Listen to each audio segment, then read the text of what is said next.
Time now is approximately -5 minutes. Face rolling. Say again, Jack?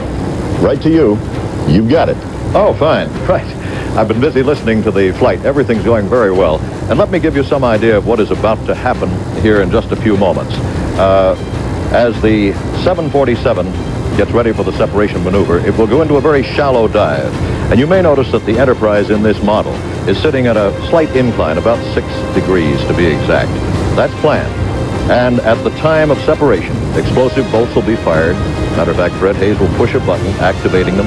Those bolts will be fired, lifting the shuttle. The shuttle will then pitch up, and it will thereby be able to clear the tail of the 747, something about which many people seem to have been more worried than the astronauts, because they've checked this out and worked it very carefully.